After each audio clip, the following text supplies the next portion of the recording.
Sean bienvenidos, mis queridos seres fantásticos. Hoy nos reunimos para leer el último capítulo de Drácula de Bram Stoker. Así que por favor, ponte cómodo, ponte cómoda y disfruta de la lectura.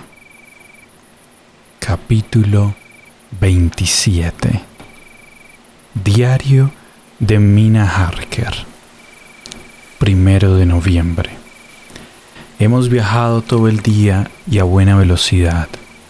Los caballos parecen darse cuenta de que se los trata bien porque van de buena gana a la máxima velocidad.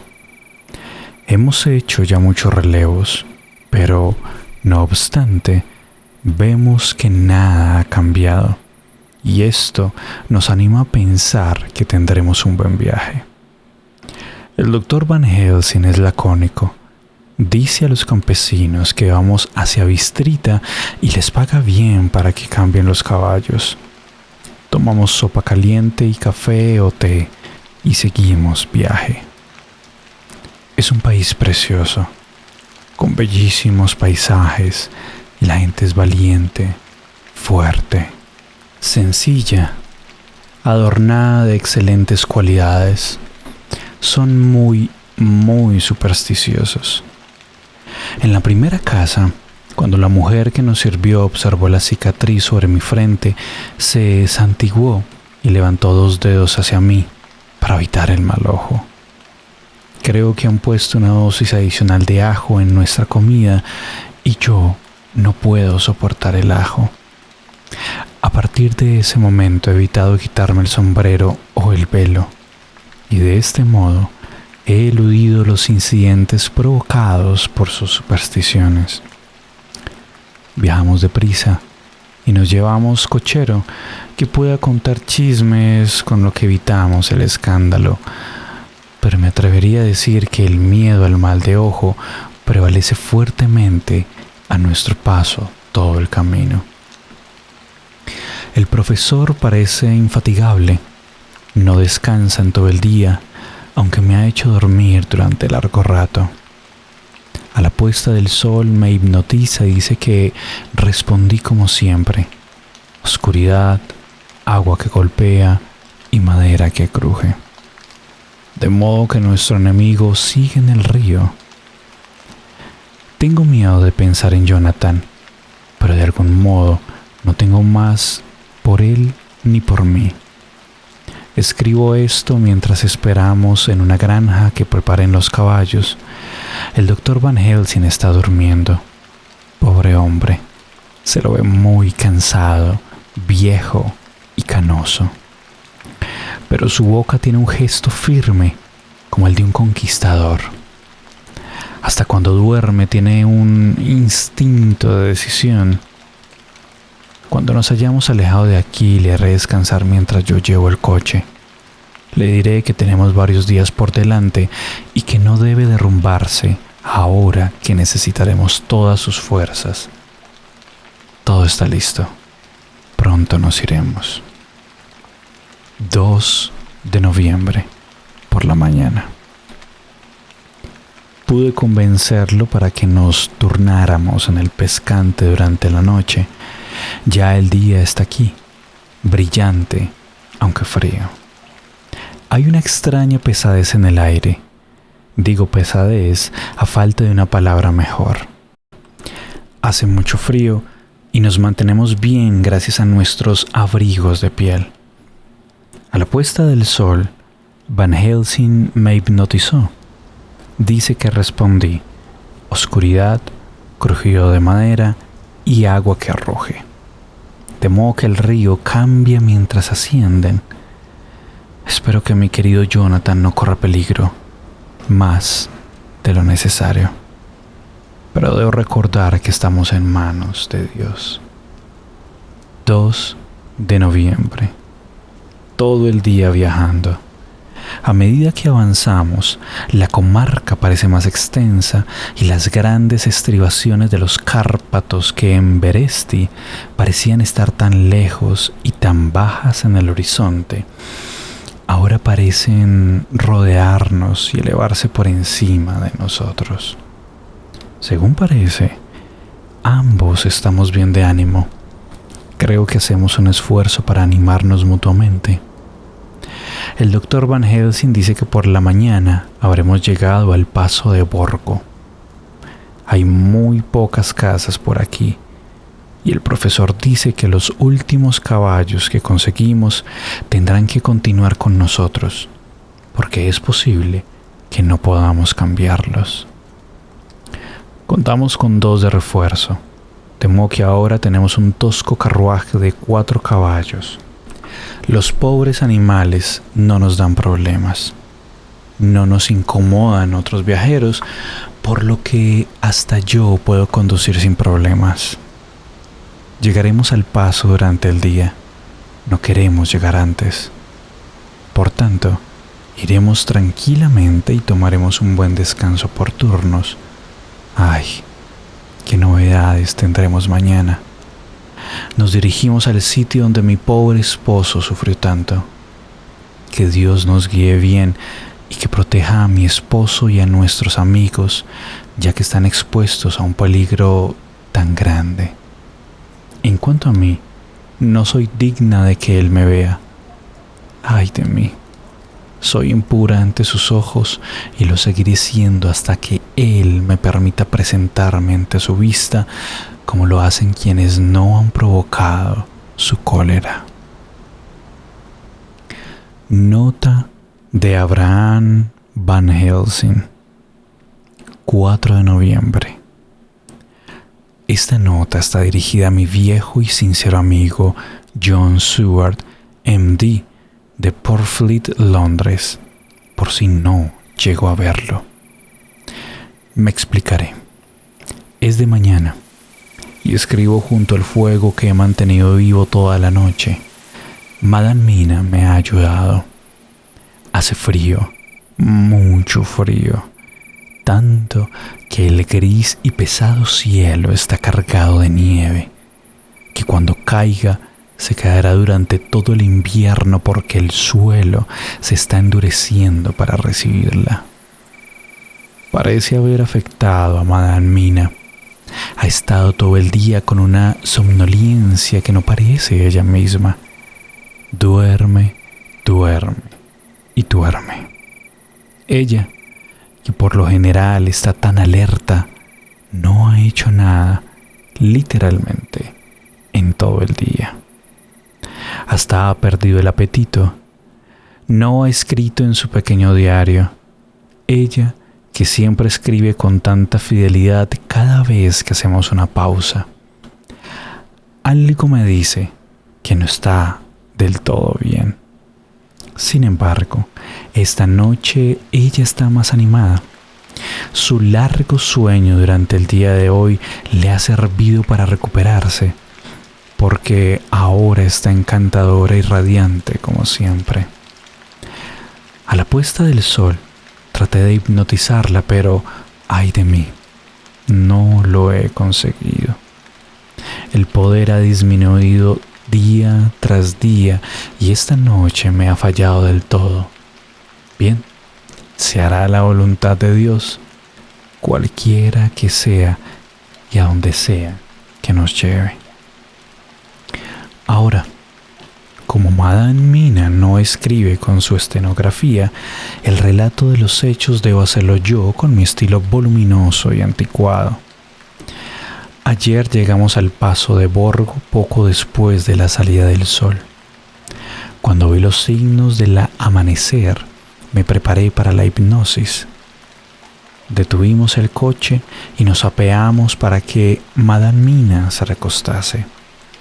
Como siempre, se dio al sueño hipnótico, pero más lentamente durante menos tiempo que nunca. Al igual que en ocasiones anteriores, surgió la respuesta: oscuridad y el remolino del agua. Se despertó, despejada y radiante. Reemprendimos el viaje y pronto llegamos al paso. En ese momento y en ese sitio adquirió una actitud vehemente y activa. Surgió en ella un nuevo poder que la guiaba porque señaló un camino y dijo: por allí. ¿Cómo lo sabe?, pregunté. Por supuesto que lo sé, respondió, y después de una pausa agregó: ¿no ha viajado mi Jonathan por aquí y contado todo en su diario? En un principio me pareció algo raro, pero pronto veo que solo hay un camino lateral. Se utiliza, pero poco, y es muy diferente al camino de coches de Bucovina a Bistrita, más amplio y firme y más transitado. Entonces, vamos por ese camino. Cuando nos encontramos con otros caminos, no siempre estamos seguros de que son realmente caminos porque están muy descuidados y ha caído una nevada ligera. Los caballos, solo ellos, saben cuál escoger. Les doy rienda suelta y siguen pacientemente. Por todas partes encontramos las cosas que Jonathan ha anotado en su maravilloso diario. Luego seguimos durante un largo rato que dura horas y horas. Al principio digo a Madame Mina que duerma, y ella lo intenta y lo consigue. Duerme todo el tiempo, hasta que al final me pongo un poco receloso e intento despertarla. Pero ella sigue durmiendo y no puedo despertarla a pesar de que lo intento. No quiero insistir demasiado para no hacerle daño, pero sé que ha sufrido mucho y muchas veces el sueño lo ha sido todo para ella. Creo que me adormezco, pero repentinamente me siento culpable, como si hubiese hecho algo. Vuelvo a encontrarme derecho, con las riendas en la mano y los buenos caballos siguen. Les doy suaves golpes como siempre, miro a Madame Mina y sigue durmiendo. No falta mucho para la puesta de sol, cuya luz inunda todo de amarillo sobre la nieve y proyecta nuestras sombras alargadas sobre la montaña cuando comenzamos a subir. Porque subimos, y todo es tan salvaje y rocoso como si fuese el fin del mundo. Entonces levanto a Madame Mina. Esta vez se despierta sin insistir mucho y trato de inducirle el sueño hipnótico, pero no se duerme y actúa como si yo no estuviese allí. Sigo intentándolo una y otra vez, hasta que repentinamente nos encontramos a oscuras. Entonces miro alrededor y veo que el sol se ha ocultado. Madame Mina se ríe y yo me vuelvo para mirarla. Está completamente despierta y se la ve mejor que nunca desde aquella noche en Carfax, cuando entramos por primera vez en la casa del conde. Estoy asombrado y no me siento cómodo, pero ella está tan radiante, tierna y atenta conmigo que olvido mi miedo. Enciendo una fogata, pues hemos traído la leña con nosotros, y ella prepara la comida mientras les quito los arreos a los caballos y los ato en un sitio reparador para que coman. Cuando regreso junto al fuego, ella ya tiene la cena lista. Voy a ayudarla, pero ella sonríe y me dice que ya ha comido, que tenía tanta hambre que no quiso esperar. No me gustó y tenía serias dudas, pero no quiero afligirla y por tanto no digo nada. Ella me sirve y yo como solo. Y entonces, envueltos en pieles y junto al fuego, le digo que duerma mientras yo vigilo. Pero enseguida me olvido de vigilar y cuando repentinamente me percato de ello, la encuentro acostada y en silencio, pero despierta y mirándome con unos ojos muy brillantes. 2 veces más ocurre lo mismo y me quedo dormido hasta la mañana. Cuando me despierto trato de hipnotizarla, pero ¡ay de mí! A pesar de que cierra los ojos obedientemente, no se duerme. El sol sale y cuando ya está alto, a ella le llega el sueño. Pero se duerme tan profundamente que no puedo despertarla.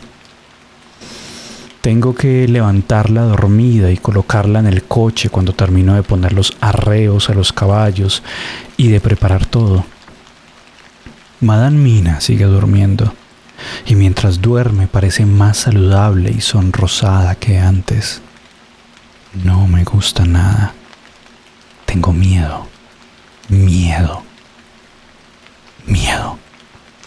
Tengo miedo de todo, hasta de pensar, pero debo continuar mi camino.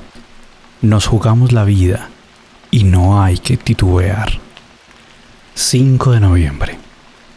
Quiero contar todo con el máximo detalle porque, como usted y yo hemos visto ciertas cosas extrañas juntos, puede pensar que al principio, yo, Van Helsing, estoy loco, que los horrores y la prolongada tensión han afectado mi cerebro. Ayer viajábamos todo el día, siempre acercándonos a las montañas y penetrando en un territorio cada vez más salvaje y desierto. Hay profundos precipicios y mucha agua que cae. Parecería que la naturaleza está celebrando el carnaval. Madame Mina aún duerme, y aunque he tenido hambre y la he aplacado, no pude despertarla, ni siquiera para comer.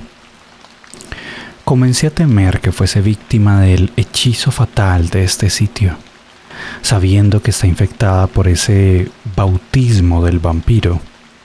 Bien, me dije, si ella duerme durante todo el día es posible que yo no pueda dormir por la noche. Mientras viajábamos por aquel difícil camino, recliné la cabeza y me dormí. Volví a despertarme con una sensación de culpa y de que había pasado mucho tiempo, y vi que Madame Mina seguía durmiendo y el sol había bajado. Pero todo había cambiado.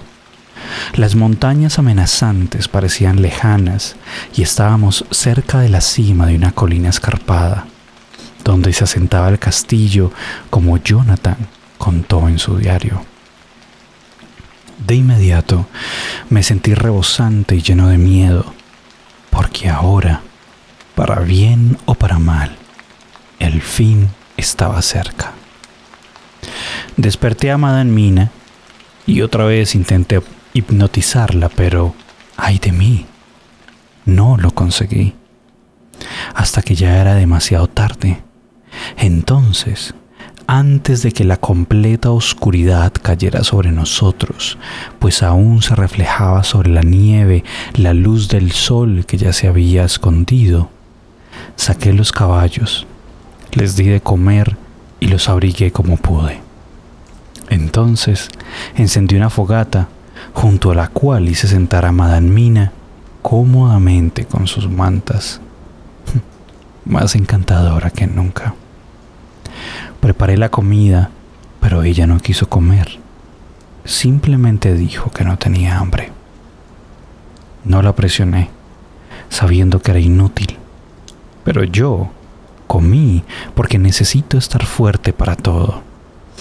Entonces, con miedo por lo que pudiese pasar, tracé un círculo a nuestro alrededor y sobre él pasé la hostia que rompí en trozos muy pequeños para que todo quedase bien protegido.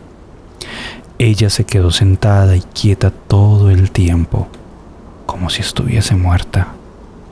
Se volvió más y más blanca hasta adquirir el color de la nieve y no dijo ni una palabra. Pero cuando me acerqué se aferró a mí y me di cuenta de que la pobre alma se sacudía de los pies a la cabeza con un temblor que me dio pena. En cuanto se tranquilizó un poco, le pregunté, ¿no quiere acercarse al fuego? Porque quería constatar qué era lo que podía hacer.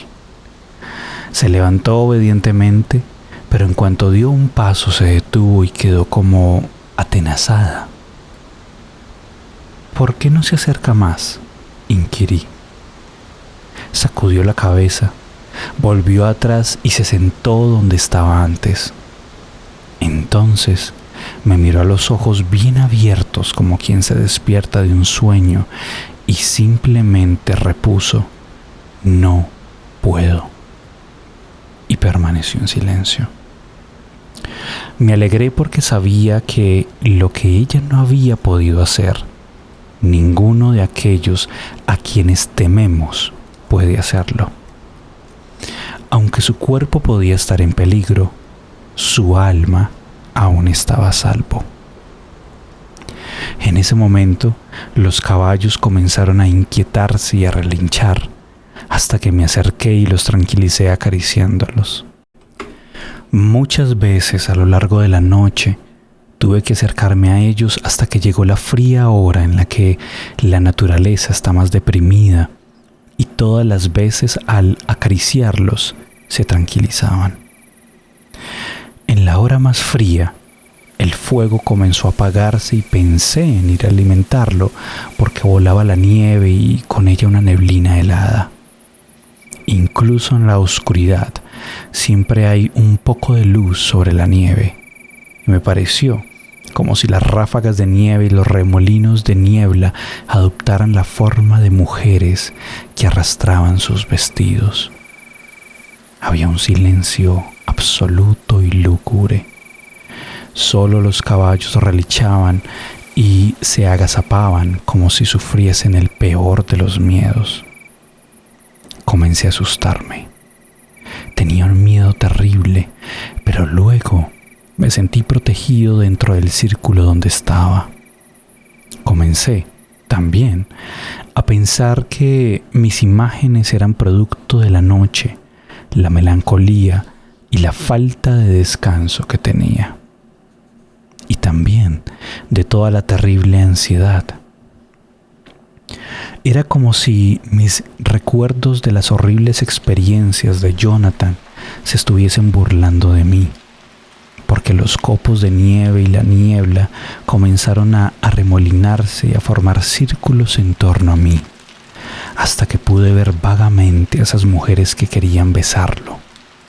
Y entonces los caballos se agazaparon más y más y gimieron aterrorizados como lo hacen las personas que sufren. Ni siquiera la locura del miedo les era posible, de modo que podían venirse abajo. Tuve miedo por la pobre Madamina cuando esas raras figuras se acercaron y formaron un círculo en torno a nosotros. La miré, pero ella estaba tranquila, allí, sentada, y me sonrió. En un momento quise ponerme en pie para alimentar el fuego, pero ella me agarró, me hizo retroceder y me susurró con una voz tan baja como las que se oyen en los sueños: no, no, no salga, aquí está protegido. Me volví a ella, la miré a los ojos y le dije: pero, ¿y usted? Es por usted por quien temo. ¿Y esto? Ella respondió con una sonrisa en voz muy baja e irreal. Teme por mí. ¿Por qué teme por mí? No hay nadie más seguro frente a ellas en el mundo que yo. Y mientras pensaba el significado de sus palabras, una ráfaga de viento avivó la llama y vi la cicatriz roja en su frente. Entonces, ¡ay de mí! Lo supe. Si no me hubiese descubierto pronto, lo habría hecho porque las figuras arremolinadas de niebla y nieve se acercaron, pero siempre manteniéndose fuera del círculo. Entonces, comenzaron a volverse más y más materiales, hasta que, si Dios no me ha quitado la razón, porque lo vi con mis propios ojos, estuvieron ante mí en persona las 3 mismas mujeres que Jonathan había visto en aquella habitación y que querían besar su cuello. Conocía esas figuras ondulantes y redondeadas, esas miradas intensas y brillantes, esos dientes blancos, esos colores rojizos y esos labios voluptuosos. Le sonrieron incluso a la pobre Madame Mina, y mientras su risa rompía el silencio de la noche, unieron sus brazos, la señalaron y exclamaron con esos tonos tan dulces y tintineantes que Jonathan dijo que tenían el atractivo intolerable del sonido del cristal. Ven, hermana, ven con nosotras. Ven, ven. Me volví a Madame Mina aterrorizado, y en mi corazón se disparó como una llama la alegría porque, ¡ay!, el terror de sus ojos dulces, la repulsión, el horror se transformaron en esperanza. Gracias a Dios, aún no era una de ellas. Tomé uno de los leños que había a mi lado y levantando un trozo de hostia avancé hacia el fuego. Retrocedieron y se rieron con su horrible risa débil.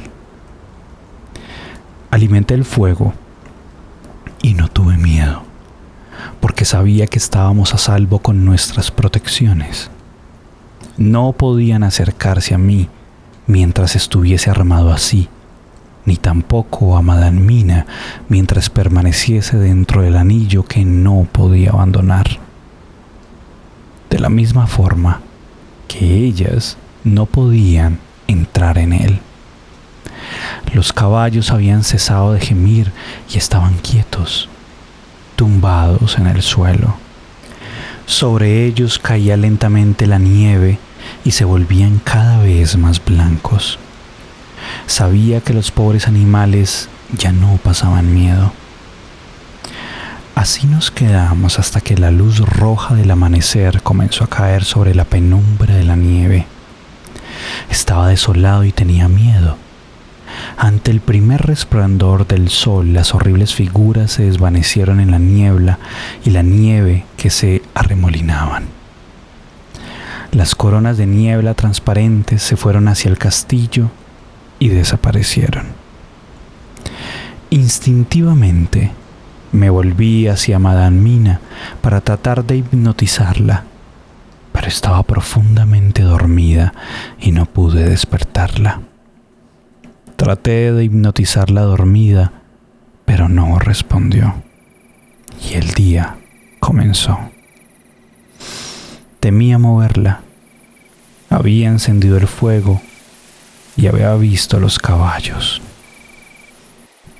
Estaban todos muertos. Hoy tengo mucho que hacer aquí y sigo esperando a que el sol esté en lo alto, porque tal vez tengamos que ir a alguna parte donde la luz del sol, aunque la nieve y la niebla la oscurezcan, será mi protección. Recuperaré las fuerzas con un desayuno y luego empezaré este terrible trabajo. Madame Mina aún duerme y gracias a Dios duerme tranquila. Diario de Jonathan Harker, 4 de noviembre, por la tarde. El accidente de la lancha ha resultado terrible para nosotros. Si no fuese por eso, ya hubiésemos sorprendido la barca del conde hace mucho. Y en este momento, mi querida Mina ya sería libre. Tengo miedo de pensar en ella, yendo por esas colinas próximas a ese horrible sitio. Hemos conseguido caballos y seguimos el rastro del conde. Apunto esto mientras Godalming se prepara. Tenemos nuestras armas. Los cíngaros deben tener cuidado si piensan luchar. Ay, si Morris y Seward estuvieran con nosotros. solo podemos esperar. Si no escribo nada más, adiós, Mina. Que Dios te bendiga y te proteja. Diario del Dr. Seward, 5 de noviembre. Al amanecer, vimos al grupo de cíngaros delante de nosotros que salían deprisa del río con su Leiterwagen. Todo el grupo lo rodeó y salieron apresuradamente como si alguien los estuviese acosando. Cae una nevada ligera y hay una rara excitación en el aire. Puede que sea nuestra propia excitación, pero hay una opresión extraña. A lo lejos oigo el aullido de los lobos. La nieve hace que bajen de las montañas y todos estamos expuestos a ellos y vienen de todas partes. Los caballos están casi listos y pronto nos habremos ido. Cabalgamos hacia la muerte de alguien. Solo Dios sabe de quién, a dónde, o qué, o cuándo, o cómo será. Nota del Dr. Van Helsing. 5 de noviembre por la tarde. Al menos estoy sano. Agradezco a Dios por su misericordia, pues el episodio ha sido terrible.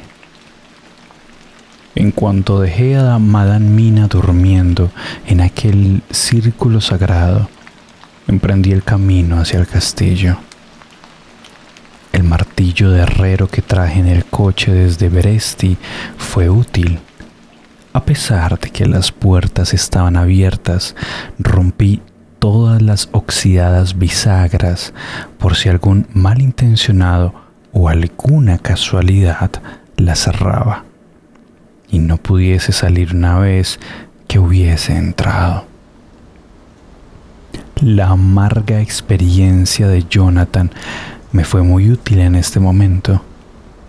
Gracias a lo que recordaba de su diario, encontré la forma de llegar a la vieja capilla, que sabía era el sitio donde había realizado mi trabajo. El aire era opresivo. Parecía como si hubiese algún humo sulfuroso que por momentos me mareaba. O había un bramido en mis oídos, o oía el aullido de los lobos que venía desde lejos. Entonces pensé en mi querida Madame Mina y me di cuenta de que me encontraba en una grave situación. El dilema me puso entre la espada y la pared.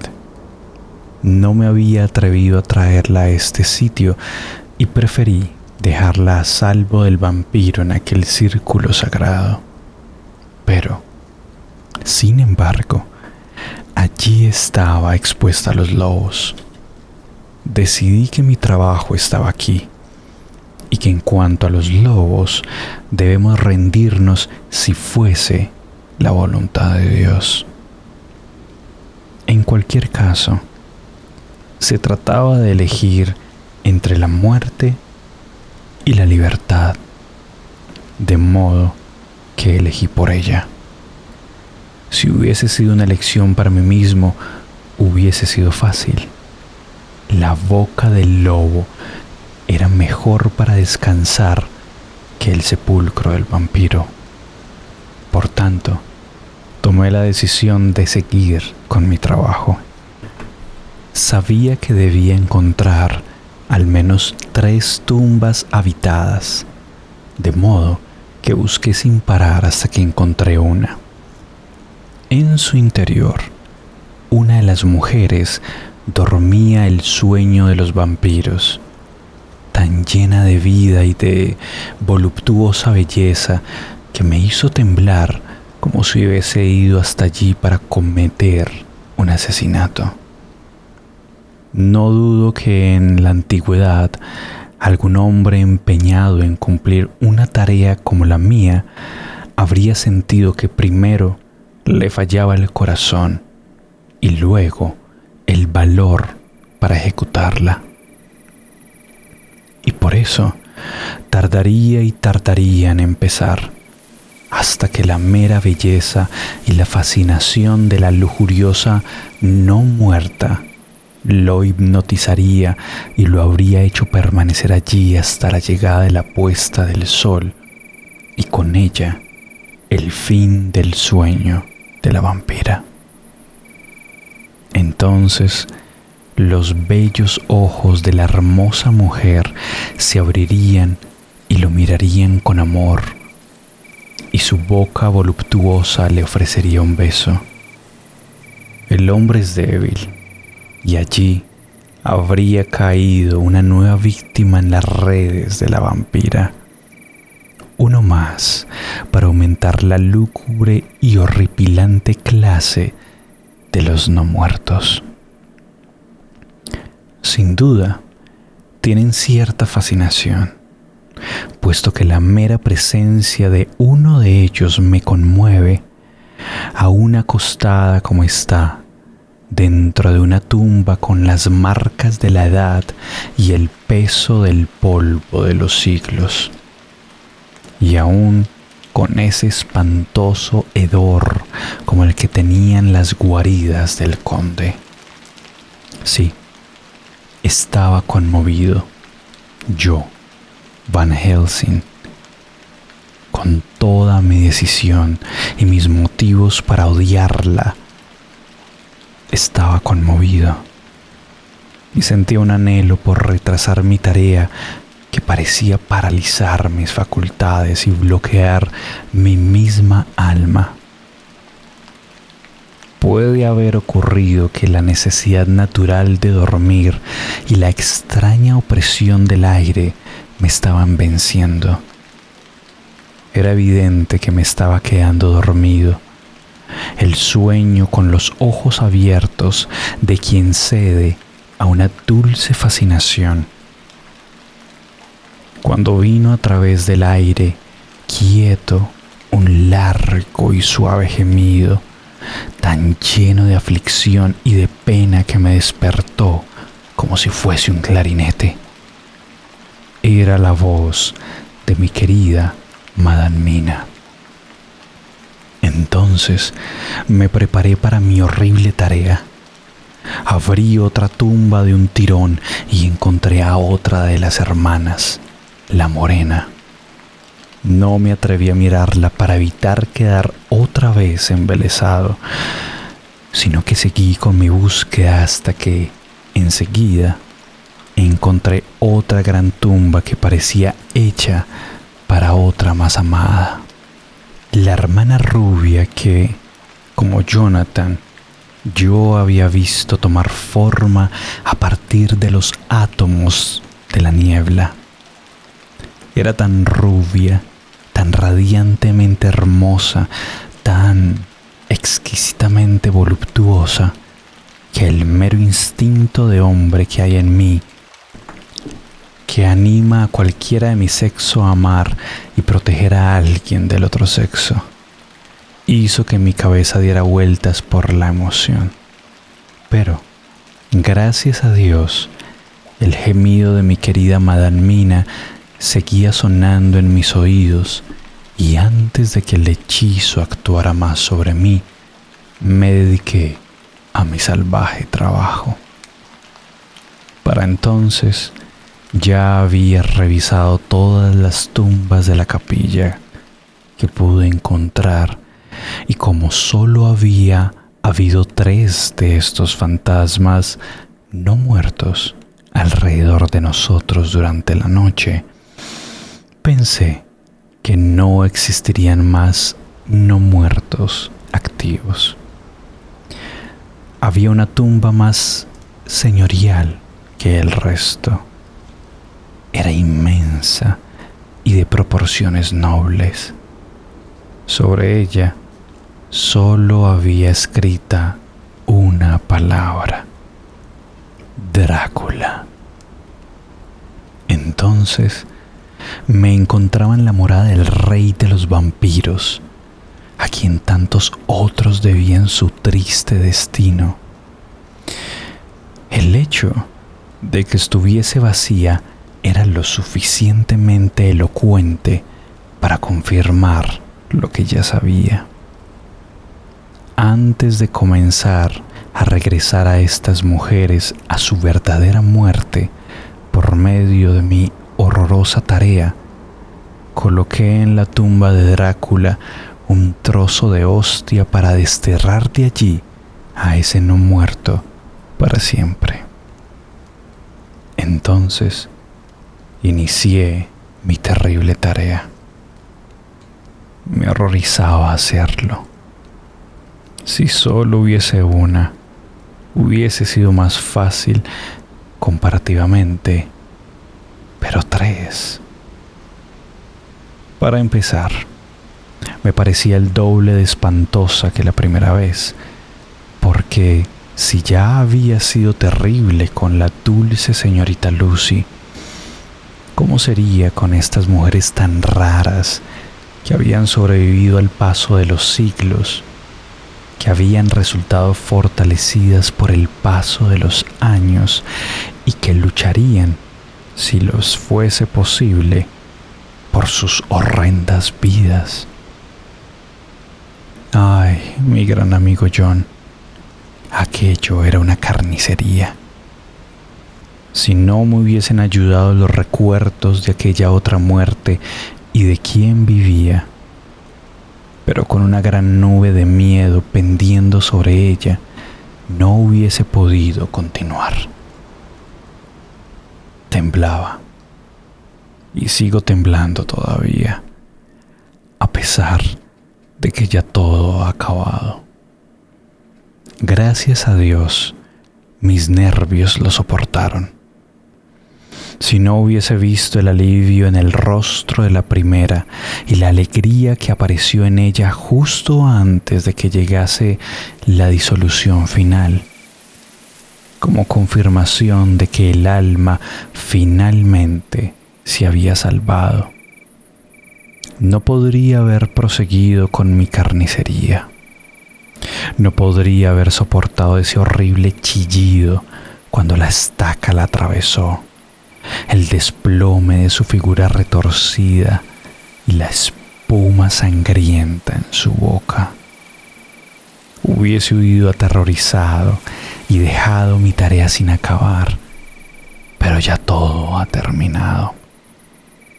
Y esas pobres almas, ahora puedo compadecerlas y llorar por ellas, porque las recuerdo a cada una plácidamente durmiendo el sueño de los muertos un instante antes de desvanecerse. Porque, amigo John, apenas mi cuchillo le cortó la cabeza a cada una de sus cuerpos, comenzaron a derretirse y a derrumbarse hasta convertirse en polvo, como si la muerte que debió haber sucedido hace siglos se hubiese afirmado por fin y hubiese dicho un fuerte: aquí he llegado. Antes de dejar el castillo, me aseguré de que el conde nunca pudiese volver a entrar por su puerta como no muerto. Cuando llegué al círculo donde dormía Madame Mina, ella se despertó y al verme gritó entristecida que yo había tenido que soportar una prueba demasiado terrible. «Vamos», exclamó, «abandonemos este sitio horrible. Vamos al encuentro de mi marido, quien, lo sé, viene hacia nosotros». Se la veía delgada, pálida y débil, pero sus ojos se veían puros y rebosantes de fervor. Me alegré al ver su palidez y su enfermedad, porque mi mente estaba repleta del recuerdo de aquel condenado sueño de los vampiros. Así, con confianza y esperanza, aunque aún con mucho miedo, nos dirigimos hacia el este, al encuentro de nuestros amigos y de él, pues Madame Mina me dijo que sabe que él viene hacia nosotros. Diario de Mina Harker, 6 de noviembre. La tarde estaba muy avanzada cuando el profesor y yo emprendimos nuestro camino hacia el este, desde donde, yo lo sabía, venía Jonathan. No fuimos deprisa, a pesar de que el camino tenía una gran pendiente descendente, porque teníamos que cargar con las pesadas mantas y no nos atrevíamos a correr el riesgo de quedar sin abrigo expuestos al frío y la nieve. También tuvimos que llevar algunas de las provisiones porque aquello estaba completamente desolado y hasta donde alcanzábamos a ver a través de la nieve, el sitio no mostraba signos de estar habitado. Después de andar aproximadamente 1 milla, me encontraba cansada por la difícil caminata y me senté a descansar. En ese momento, miramos hacia atrás y vi la silueta del castillo de Drácula recortada en el cielo, porque habíamos bajado tanto por la colina que el ángulo de la perspectiva de los Cárpatos estaba muy lejos de él. Lo vimos en todo su esplendor, situado a 100 pies sobre la cima de un precipicio, y aparentemente había un gran espacio entre él y la ladera de cualquier montaña adyacente. Había algo salvaje y extraño en aquel lugar. Oíamos el aullido de los lobos en la distancia. Estaban lejos, pero el sonido, aunque llegaba apagado a través de la nieve, nos llenaba de terror. Supe por la forma en la que el doctor Van Helsing exploraba el sitio que estaba tratando de encontrar algún punto estratégico donde estuviésemos menos expuestos en el caso de que nos atacasen. El camino seguía descendiendo. Podíamos seguir su rastro a pesar de la nieve que había caído. Poco después, el profesor me hizo señas, de modo que me levanté y me acerqué a él. Había encontrado un sitio maravilloso, una especie de hueco natural en la roca, con una entrada que parecía un portal entre 2 rocas. Me tomó de la mano y me hizo entrar. «Mire», dijo, «aquí estará protegida, y si vienen los lobos, puedo enfrentarme a ellos 1 a 1. Trajo nuestras pieles y preparó un nido acogedor para mí. Luego sacó algunas provisiones y me instó a que comiera, pero yo no podía comer. Solo intentarlo me daba náuseas, y a pesar de que me hubiese gustado darle una satisfacción, no pude intentarlo. Parecía triste, pero no me lo reprochó. Sacó los prismáticos de su estuche, se subió a la roca y comenzó a explorar el horizonte. De pronto gritó: «Mire, Madame Mina, mire, mire». Me levanté de un salto y me puse a su lado sobre la roca. Me alcanzó los prismáticos y me señaló un punto a lo lejos.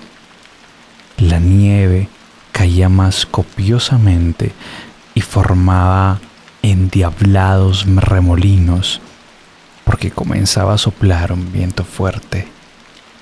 No obstante, por momentos había pausas entre las ráfagas y pude ver a lo lejos, desde la altura a la que nos encontrábamos, era posible ver una gran distancia. A lo lejos, más allá de la blanca extensión de nieve, pude ver que el río dibujaba su camino sinuoso con tramos retorcidos y curvas y parecía una cinta negra. Justo frente a nosotros, no muy lejos. De hecho, tan cerca que me pregunté cómo no lo habíamos visto antes, se acercaba apresuradamente un grupo de hombres a caballo. En medio de ellos había un coche, un largo Leiterwagen, que se movía a un lado y a otro, meneándose como la cola de un perro, con cada irregularidad del camino. Como sus figuras se delineaban sobre la nieve, pude ver por las ropas de los hombres que eran campesinos o gitanos de algún tipo. Sobre el carro había un gran cajón cuadrado. Mi corazón dio un vuelco al verlo porque sentí que al final se acercaba. Caía la tarde y yo sabía bien que a la puesta de sol la cosa que de momento estaba allí prisionera recobraría su libertad y tendría muchas formas para eludir su persecución. Con miedo me volví hacia el profesor y me asusté al no verlo allí. Un instante más tarde lo vi a mis pies. Alrededor de la roca había trazado un círculo como el que nos había servido de protección la noche anterior. Cuando lo hubo terminado, se puso otra vez a mi lado y exclamó: «Al menos estará a salvo de él». Me pidió los prismáticos y en la siguiente pausa de la nevada pudimos ver todo el espacio que se extendía a nuestros pies. «Mire», señaló, «vienen deprisa. Están azotando a los caballos y galopan lo más rápido que pueden». Hizo una pausa y continuó con una voz resonante: «Corren por la puesta de sol. Es posible que hayamos llegado demasiado tarde. Será la voluntad de Dios». Otra ráfaga huracanada de nieve nos cegó y todo el paisaje se ocultó. Sin embargo, pronto pasó y nuevamente enfocamos los prismáticos hacia la llanura. Entonces vino un grito repentino: «¡Mire! ¡Mire! ¡Mire!». 2 hombres a caballo se acercan apresuradamente. Vienen del sur. Parecen ser Quincy y John. Tome los prismáticos. Mire antes de que la nieve se los impida. Miré.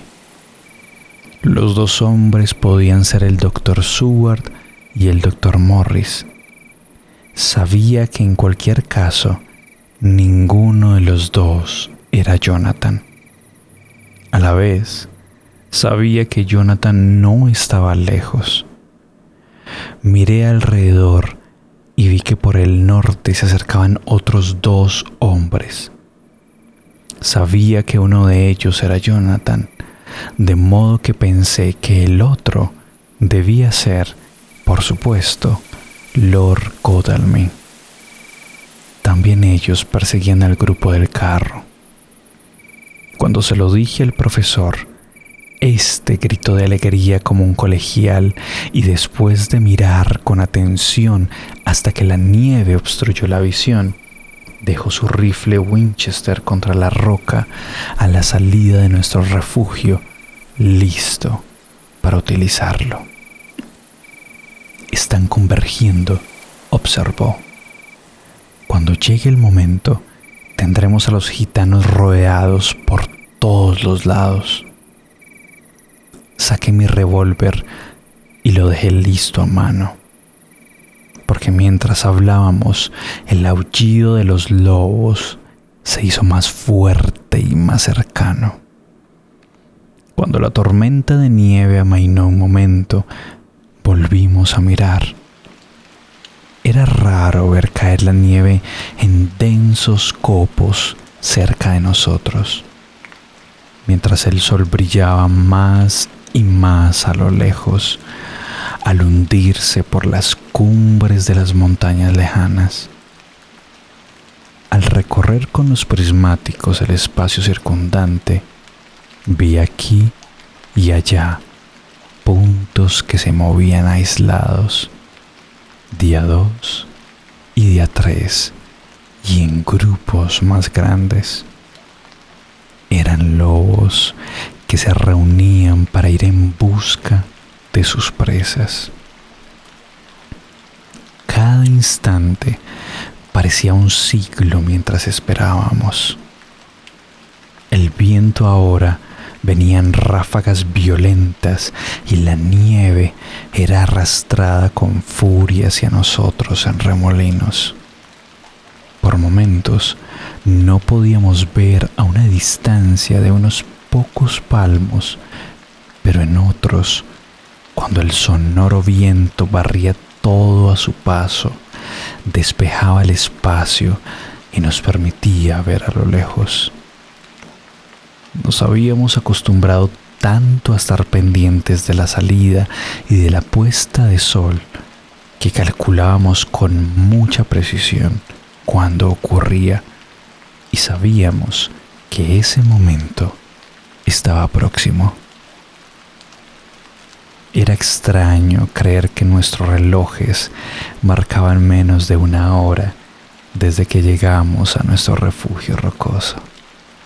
Y vimos que esos cuerpos comenzaban a converger hacia nosotros.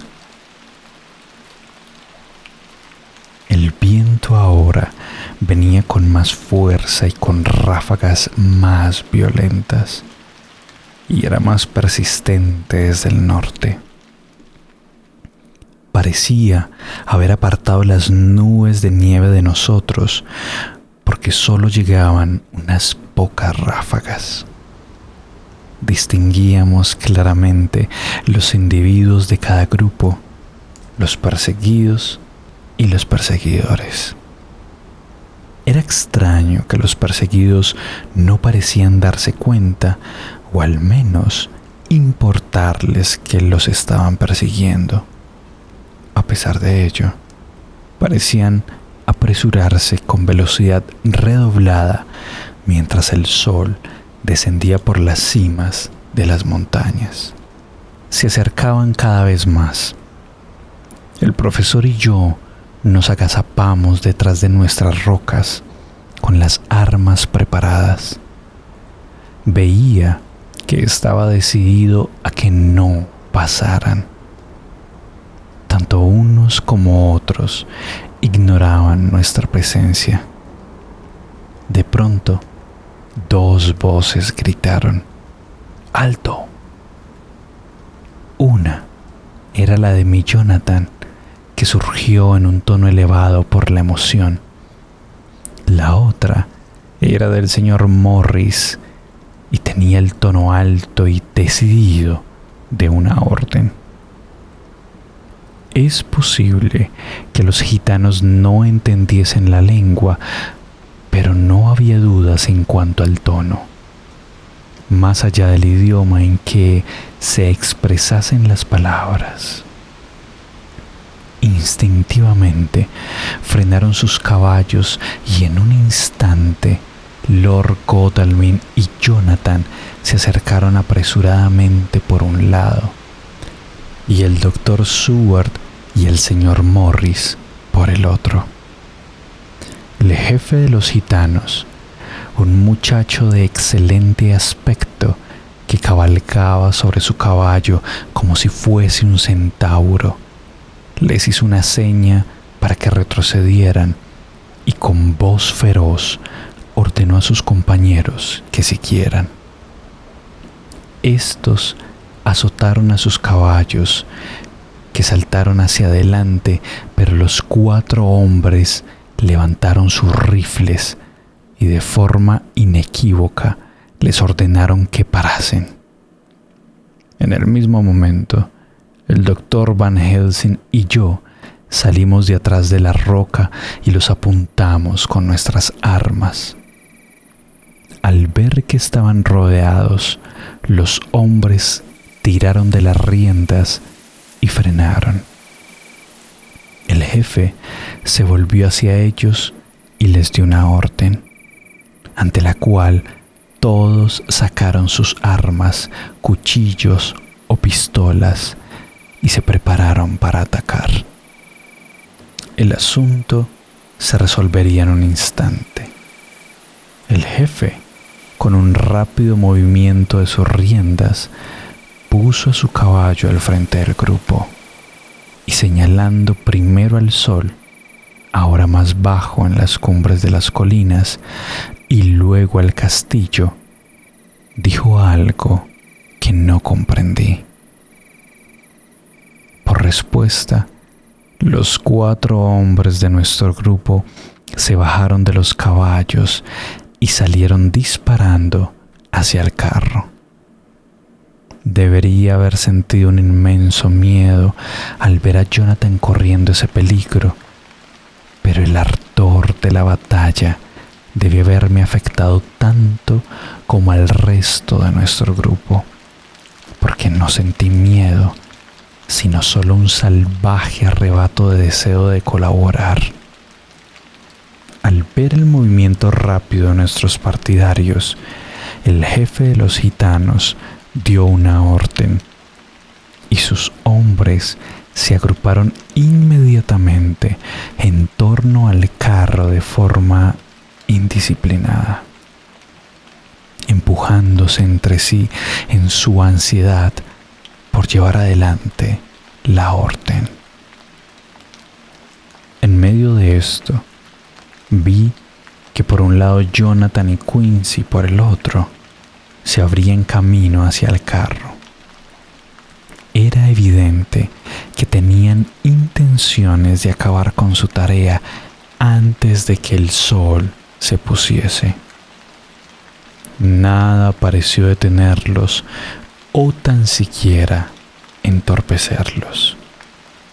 Ni las armas en alto, ni los cuchillos brillantes de los gitanos frente a ellos, ni el aullido de los lobos por detrás parecía siquiera atraer su atención. La impetuosidad de Jonathan y la manifiesta singularidad de su propósito pareció intimidar a los gitanos. Instintivamente se hicieron a un lado y lo dejaron pasar. En un instante se había subido al carro y con una fuerza que parecía increíble levantó el gran cajón y lo arrojó por encima de la rueda al suelo. Mientras tanto, el señor Morris había tenido que utilizar la fuerza para romper su lado del cerco de cíngaros. Mientras observaba a Jonathan, casi sin aliento, había estado todo el tiempo mirando de reojo al señor Morris, que presionaba desesperadamente para avanzar, y cuando consiguió romper el cerco, vi que los cuchillos de los gitanos brillaban y lo herían. Se desvió esgrimiendo su gran cuchillo Bowie, y en un principio pensé que él también había logrado pasar sin ser lastimado, pero cuando llegó junto a Jonathan, que para entonces ya había saltado del carro, vi que con su mano izquierda se sujetaba de un lado y que la sangre salía a chorros entre sus dedos. No obstante, no se detuvo, y al ver que Jonathan, con energía desesperada, agarraba el cajón por un extremo e intentaba abrir la tapa con su gran arma kukri, él Frenéticamente intentó hacer lo mismo por el otro extremo con su Bowie. La tapa comenzó a ceder ante la fuerza que ejercían ambos. Los clavos salieron con un rápido ruido chirriante y el cajón quedó desmontado. Para entonces, los gitanos, al ver que los rifles les apuntaban y que estaban a merced del Lord Godalming y del Dr. Seward, se habían rendido y no ofrecían más resistencia. El sol estaba casi en su punto más bajo sobre las cumbres de las montañas, y las sombras de todo el grupo caían alargadas sobre la nieve. En el interior del cajón vi al conde extendido sobre la tierra, que se había derramado un poco sobre su cuerpo al caer desde el carro. Tenía una palidez cadavérica, como la que tienen las imágenes de cera, y sus ojos rojos brillaban con la horrible mirada vengativa que yo conocía tan bien. Al mirar, sus ojos vieron el sol que se ponía y la mirada de odio se convirtió en triunfo. Pero en ese mismo instante vino el rápido movimiento y el destello del gran kukri de Jonathan. Grité al verlo atravesar el cuello y en ese momento el cuchillo Bowie del señor Morris se hundía en su corazón. Fue como un milagro, pero ante nuestros propios ojos y casi en un suspiro, todo el cuerpo se hizo polvo y desapareció de nuestra vista. Mientras viva, me alegrará recordar que incluso en ese momento de disolución final hubo en su cara una mirada de paz, como nunca hubiese podido imaginar que podría plasmarse en su rostro.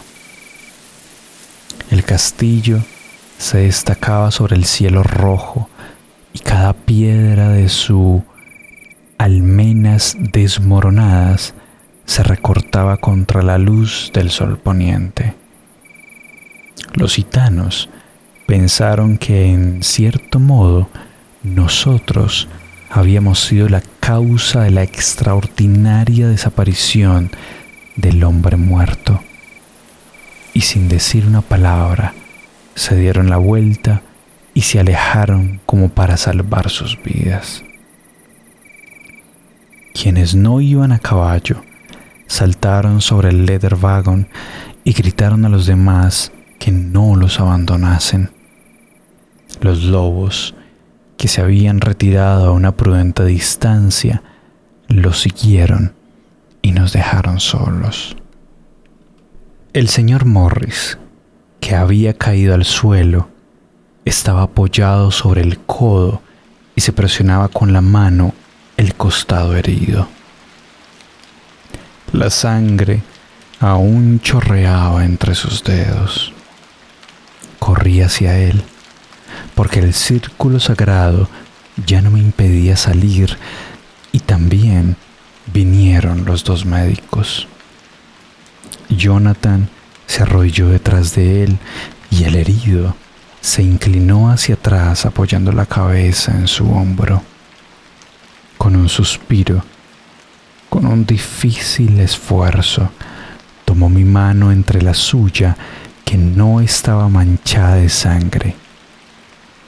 Debe haber visto la angustia que sufría reflejada en mi cara, porque sonrió y susurró: me siento tan feliz de haber podido ser útil.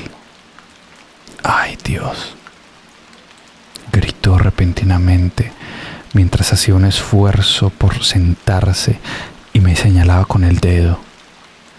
Por esto merecía la pena morir. Miren, miren.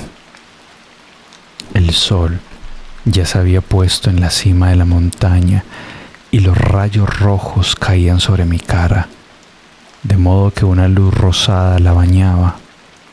Con un impulso, los hombres cayeron de rodillas y un profundo y sincero amén brotó de sus labios cuando sus miradas siguieron al dedo que apuntaba al hombre moribundo y decía: demos gracias a Dios, ya que todo no ha sido en vano. Miren, la nieve no es más inmaculada que su frente. La maldición ha pasado. Y para nuestro gran pesar, con una sonrisa y en silencio, murió este valiente caballero. Nota: hace 7 años, todos atravesamos las llamas y creemos que por la felicidad de algunos de nosotros, desde entonces, bien mereció la pena lo que soportamos. Es una alegría más para Mina y para mí que el cumpleaños de nuestro hijo coincida con el aniversario de la muerte de Quincy Morris. Sé que su madre anhela en secreto que algo del espíritu de nuestro valiente amigo haya pasado a él. El conjunto de nombres que le hemos puesto enlaza a todo nuestro pequeño grupo de afectos, pero nosotros lo llamamos Quincy. Este verano hemos hecho un viaje a Transilvania y volvimos a la antigua comarca que para nosotros estaba y está tan llena de vívidos y terribles recuerdos. Era casi imposible creer que las cosas que hemos visto con nuestros propios ojos, sentido con nuestro corazón y oído con nuestros oídos fuesen reales. No había ningún rastro de lo sucedido. El castillo estaba como siempre en lo alto de una comarca desolada. Cuando regresamos a casa, hablamos de aquellos tiempos, cosa que todos podíamos hacer sin desesperarnos, porque Godalming y Seward estaban ambos felizmente casados. Busqué los papeles del sitio donde los había guardado a nuestro regreso tanto tiempo atrás. Nos sorprendió el hecho de que entre todo el material no había ningún documento auténtico.